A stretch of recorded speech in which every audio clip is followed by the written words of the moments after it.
This video is a video response to Dr. Physics A in regards to dark matter and galaxy rotation.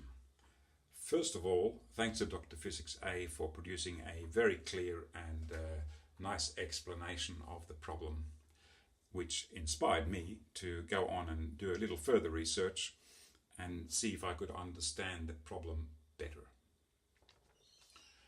As it turns out, I started investigating how ancient astronomers obtained their measurements and compared that with the modern method of Doppler spectroscopy. By comparing these two methods, I realized there was a difference in the fiducials that were used by the two different methods.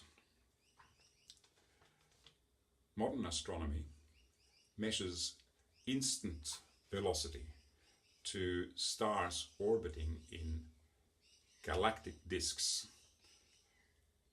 by measuring the velocity in the line of sight. Ancient astronomers used a different method by measuring angles relative to the distant fixed stars, or the celestial sphere, as they believed in those days. And these two different methods, although both accurate, use two different fiducials and see the problem from two different aspects. And in the next few minutes, I hope I can explain why there is a difference and how we can solve the problem and reconcile the two measurements from the two different methods.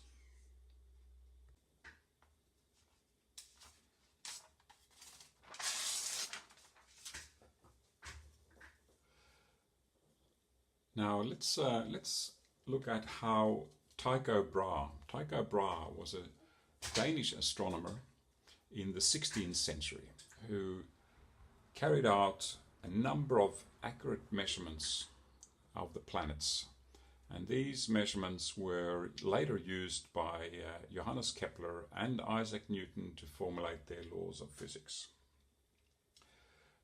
Basically, Tycho Brahe had no telescope. He used equipment similar to a sextant to obtain his measurements and the angles to the planets. And as a reference point for his measurements, he would have used the fixed stars in the celestial sphere.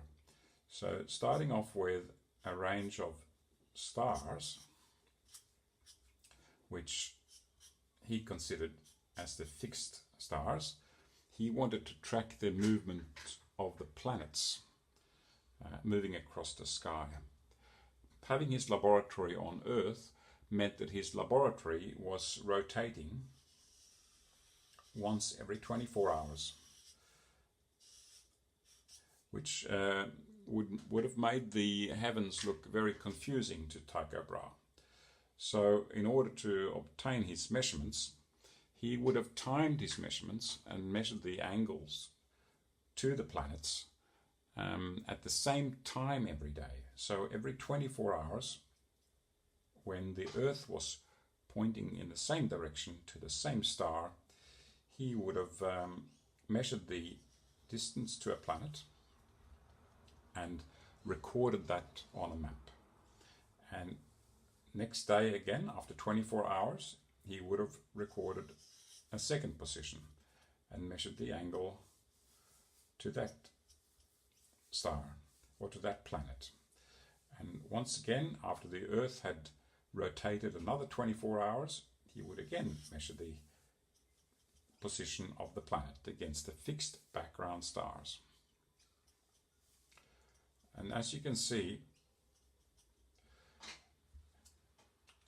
Tycho Brahe was not measuring the instant velocity, he was measuring the apparent velocity of the planet against the background stars. In fact, by observing only once a day, at the same time every day, he was effectively creating what's known as the stroboscopic effect.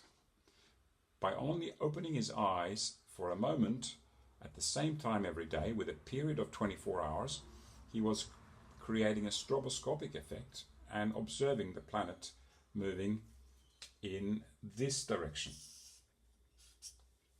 However, if he was doing a line of sight measurement, he would have discovered that the planet was in fact moving in the opposite direction, because as the Earth was turning from right to left, or we can call anti-clockwise, his observed planet would have, relative to the Earth, been turning clockwise.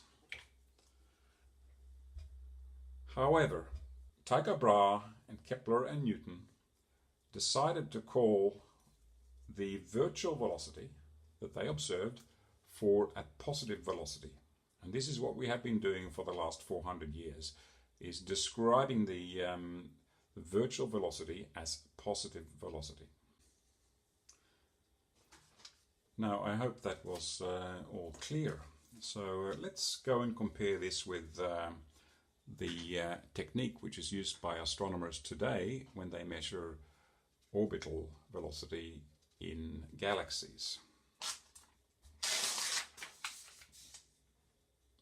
So once again, we have our laboratory here on Earth, and this time we are observing a galaxy which is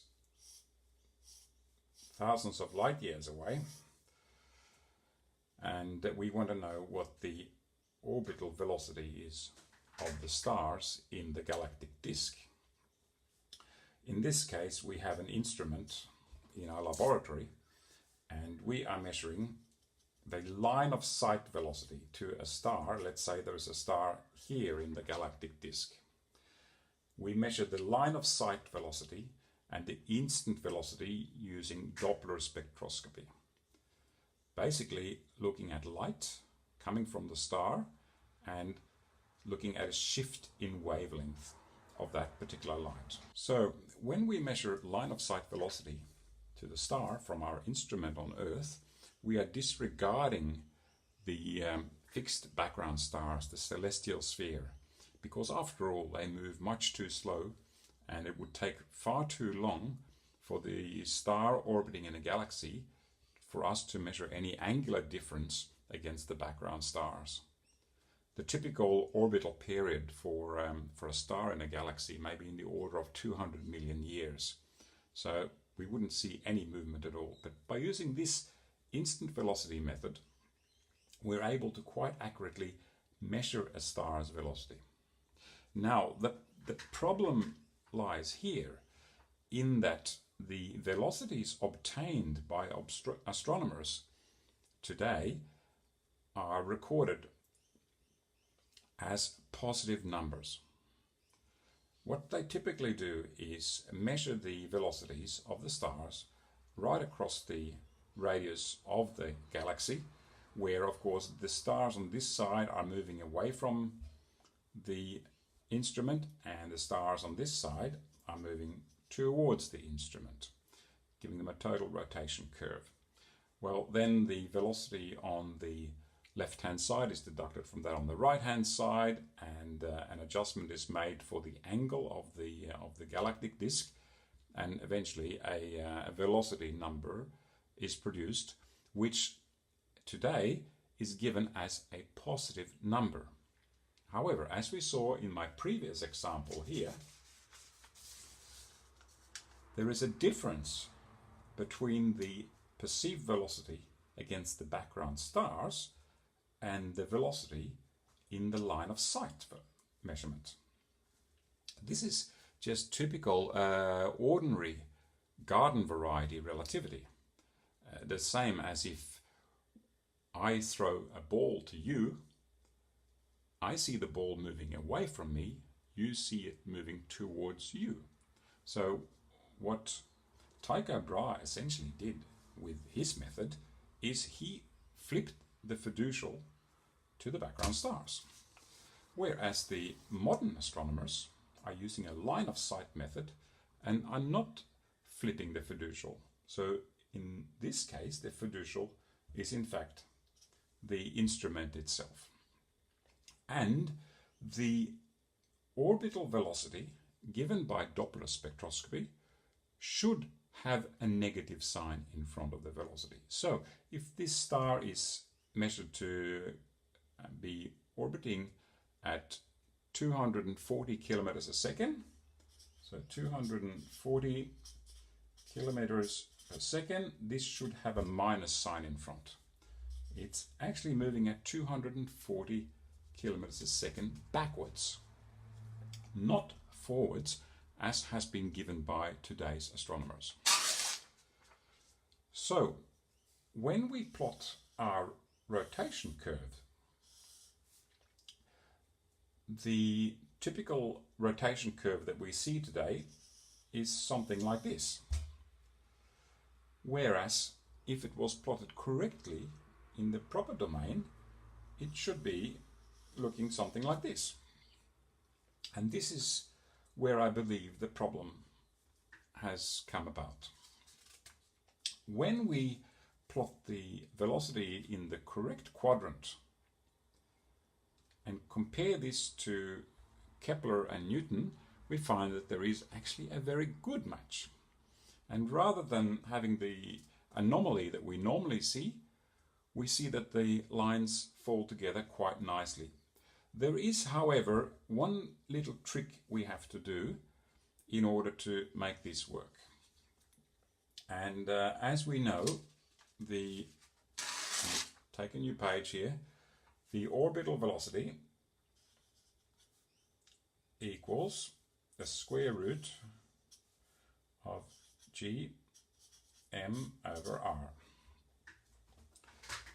And this, remember, is the equation developed by Kepler and Newton based on Tycho Brahe's measurements. So this equation gives us what we could call a God's view version of orbital velocity. Because remember, we sit on a rotating Earth, and nobody will ever be able to see the world as Copernicus described it. Because everything moves, everything rotates, and this Copernican view, which these equations are based on, is a view that nobody can see. Whereas the Doppler spectroscopy is of course a view based on where we are sitting.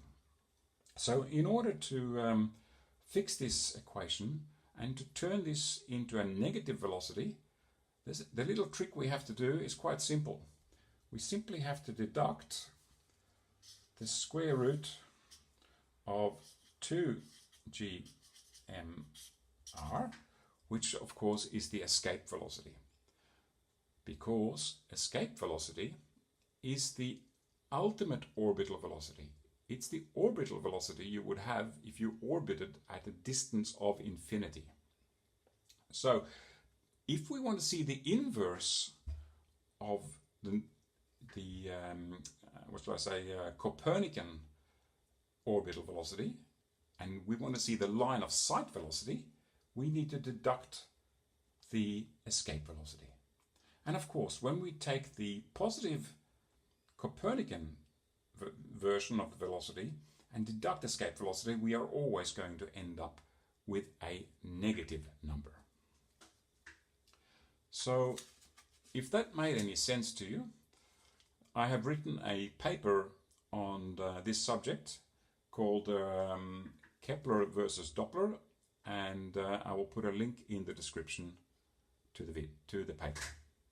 Thanks for watching.